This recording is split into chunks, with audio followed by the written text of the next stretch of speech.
Hi, I'm Luis Serrano and this is Shannon Entropy and Information Gain. And there's actually a blog post that I wrote with this development more in detail. So you can take a look at the link is in the comments. So we'll start with a concept that comes from physics and it's entropy, and we're going to illustrate it with an example. Let's take the three states of water. So we have solid, which is ice, we have the liquid state, which is water, and the gas state, which is water vapor. And these have different entropies, and entropies is a measure of how quickly the particles inside your object are moving. So as we can see, ice has low entropy because the particles inside are moving very slowly. So it's a very steady substance.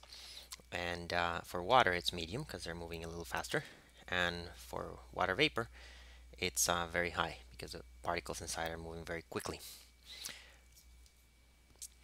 And this entropy concept also appears in mathematics, more specifically in probability theory. So I'm going to show you an example. We have three buckets, and in the buckets we're going to have balls of different colors. So in bucket number 1 we have 4 red balls. In bucket number 2 we have 3 red balls and 1 blue ball, and in bucket number 3 we have 2 red balls and 2 blue balls. So just out of intuition, which one do you think has low, medium, and high entropy? So if you want to think about it after some thinking, you probably said that the bucket in the left has low entropy, the one in the middle has medium entropy, and the one in the right has high entropy. And now the question is, how do we validate our intuition? How do we find a way to measure entropy here? Well, there's a way that is kind of how much can we rearrange this set. So the first set, I cannot really rearrange it much. Whatever I do with it, I'm still going to have 4 red balls, assuming that they're indistinguishable aside from color. For the second one, I can rearrange it in a few ways, more specifically 4. And the third one I can rearrange it in 6 ways, so a lot more. This is the binomial coefficient. So if we think of entropy as how much can we rearrange this set, then we can see that it's low, medium, and high. But there's actually a more precise way, which is based on information. So let's say I'm going to pick a random ball out of these buckets. How much do I know about the ball I'm picking? Well, from the first bucket, I know that I'm getting a red ball for sure. So I have high knowledge. From the second bucket, I could get a red ball with high probability or a blue ball with small probability. But if I bet on red ball, I win most of the time. So let's say I have medium knowledge. I know that it's very likely to be red. And for the second one, we have no clue because it could be red or it could be blue with the same probability. So for this one, we have low knowledge. And knowledge and entropy are opposites. So when the knowledge is high, the entropy is low, and vice versa. So we can see that the first bucket has low entropy, the second one has medium entropy, and the third one has high entropy. So now what we're going to do is we're going to devise a formula for entropy based on this concept. And so we're going to introduce a game, and the game works as follows. You have a bucket and some balls in the bucket in some order, and you have a game show host, and you start with this arrangement. Let's say we start with red, red, red, blue, and we put them in the buckets, and then we record what balls we draw from the bucket. So we draw the first ball, and let's say it's red, so we record a red, and then this is very important, we put the ball back in the bucket. Then we take another ball from the bucket, and let's say we got a red one, so we record it, and we put the ball back in the bucket. Then we get another one, and let's say it's red. Notice that we can have repetition here because we put the ball back in the bucket.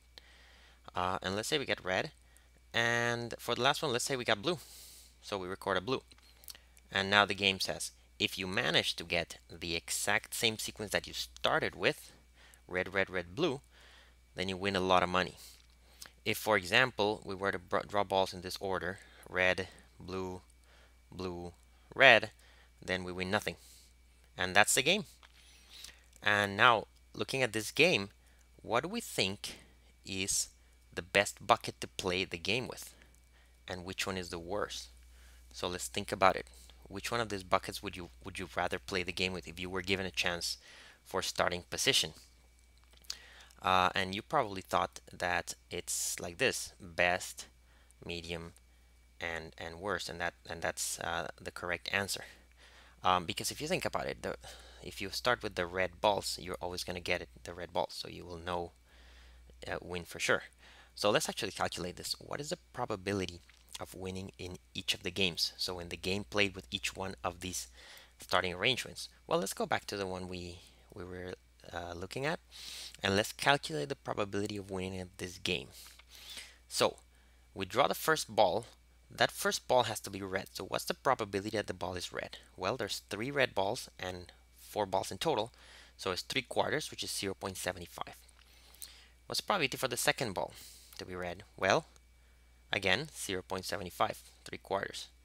For the third ball, again, 0.75, which is 3/4.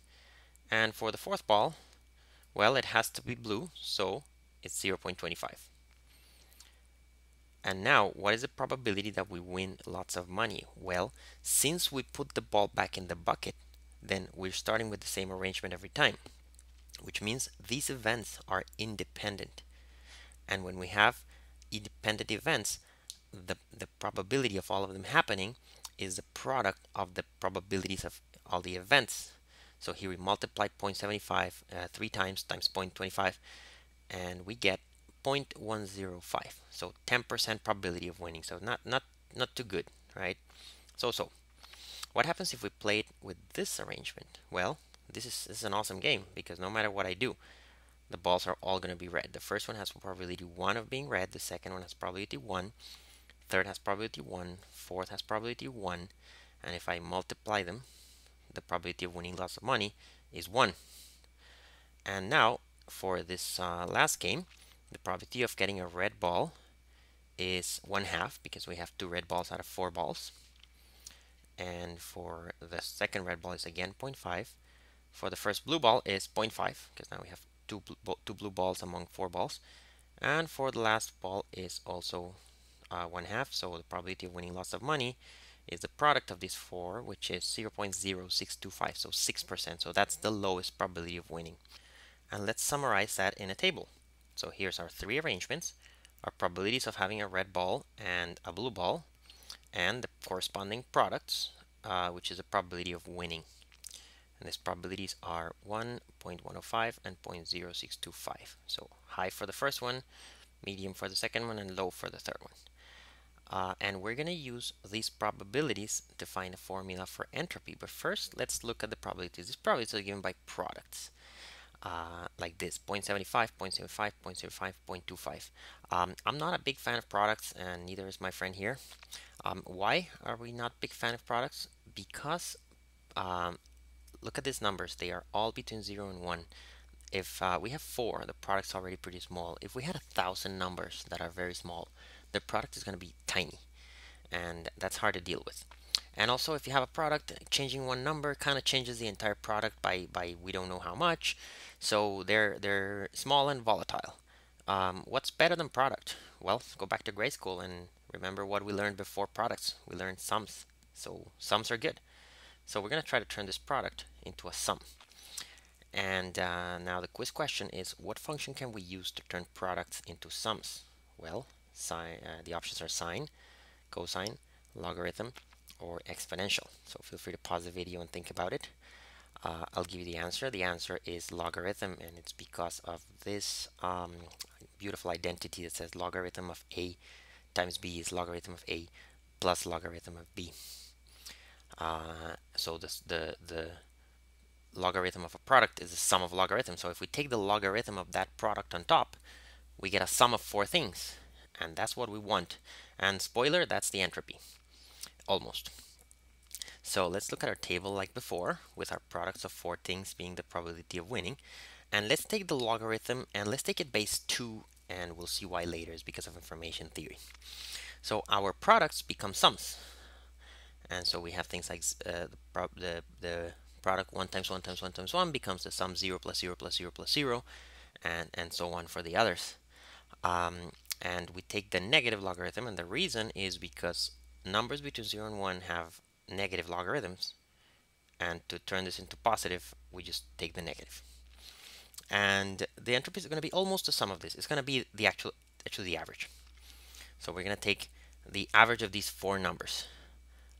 We get 0 for there are 4 red balls, we get 0.81 for the 3 red balls and the blue ball, and we get 1 for the 2 red balls and 2 blue balls. So there are our numbers. There's our number that is small for the first bucket, medium, it's high, but let's say medium for the second bucket, and super high for the third bucket. And that is a measure of the entropy. Normally when you see a measure of entropy, you'll see a huge sum of logarithms. This is what it means. It's a logarithm of a product where the product is a probability of a bunch of events that are independent, so that's why it's a product of probabilities. So a little slightly more general case, if we have 5 red balls and 3 blue balls, you can work this out on your own. This is the entropy. And for the more general case, here is the formula for entropy when you have m red balls and n blue balls. So far so good for two classes, which are red and blue.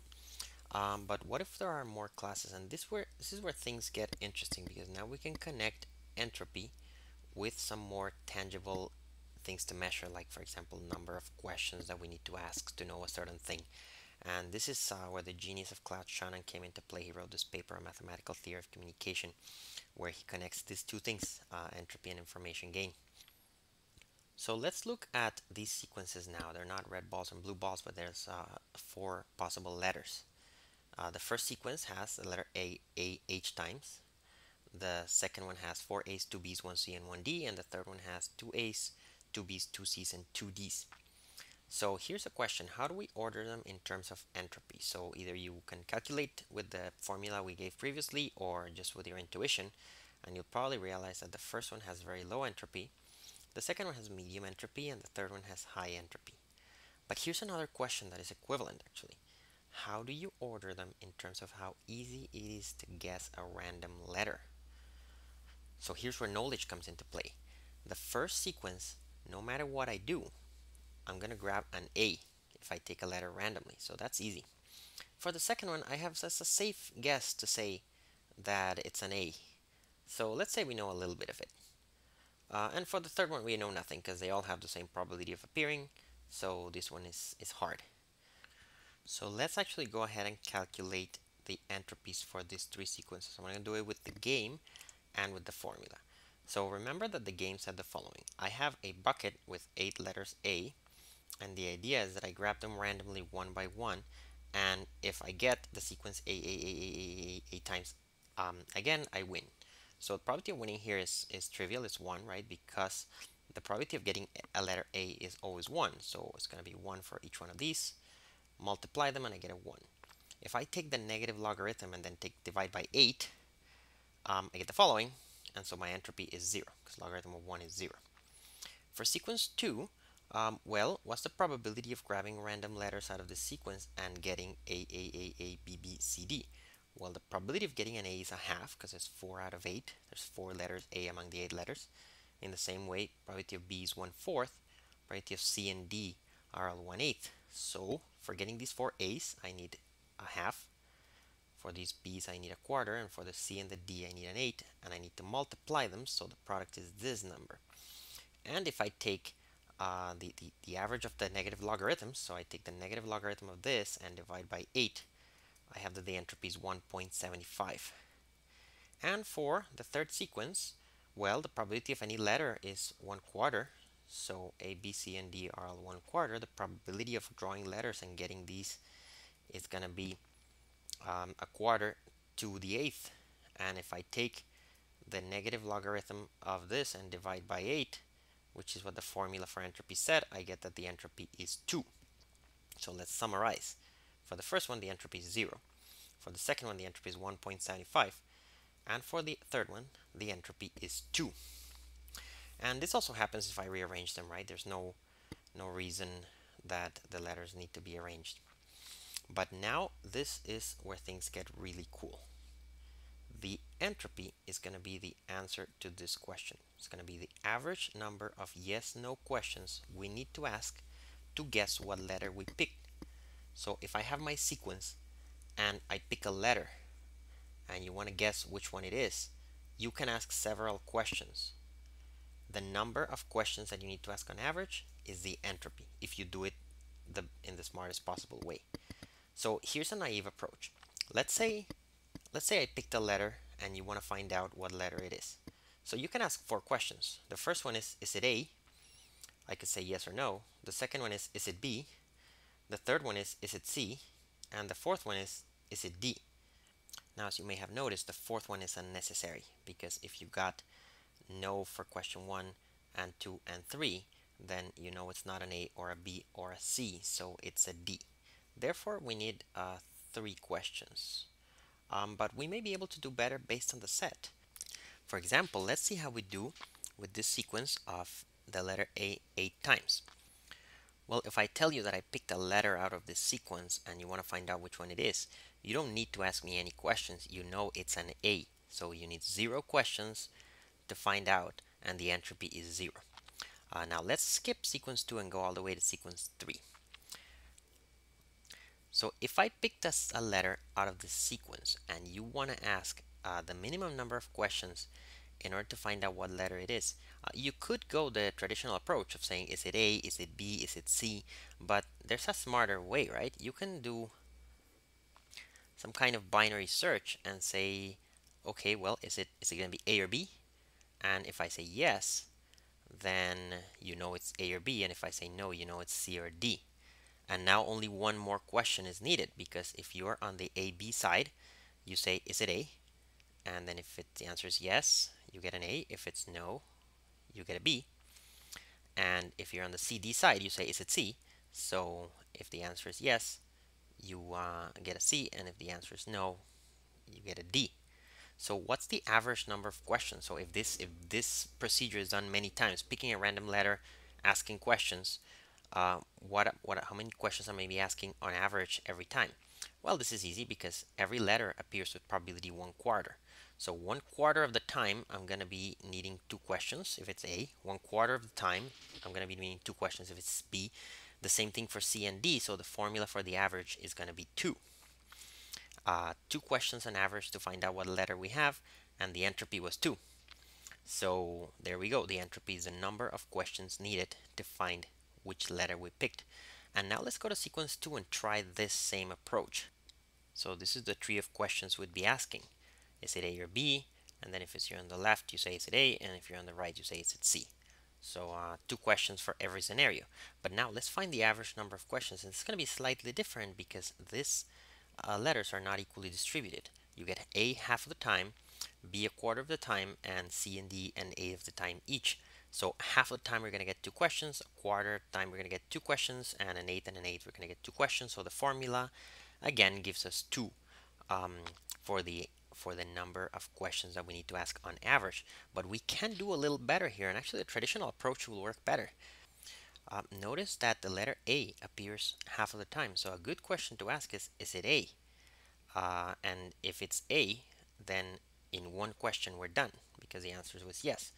And if not, then we're in a tight spot because it could be B, C, or D. And now we think, okay, well, B appears half of the time among B, C, and D. So let's ask if it's B. And if it's B, we get a yes. And if not, then we're C and D, so we have to ask a lot of questions. Now we ask, is it C? And if it's yes, then it's C, and if it's no, then it's D. So we could be unlucky and have C or D and have to ask 3 questions, but we could also be lucky and get A and only have to ask 1 question, and A happens a lot more. So this could be a good approach. Let's see. Half of the time we need 1 question, 1/4 of the time we need 2 questions, and an eighth of the time we need 3 questions, and another eighth of the time we need 3 questions. So the average number of questions is a half times 1 question plus 1/4 times 2 questions plus 2/8 times 3 questions, which is 1.75, and the entropy was 1.75. So the conclusion here is, if we ask our questions in the smartest possible way, the average number of questions we need, and by average I mean if you do this many times, what is the average number of questions you need for every trial, then we get the entropy, and that is fascinating. If you want to know the general formula for entropy is this. So it's a negative sum of probabilities times logarithms base 2 of the probabilities. And a little intuition on why the logarithm appears. the reason we use the logarithm here is because it turns products into sums, and we like sums more than products. So logarithm is a magical function that will appear in many places in statistics, probability, machine learning. But another reason the logarithm is there is because of this picture.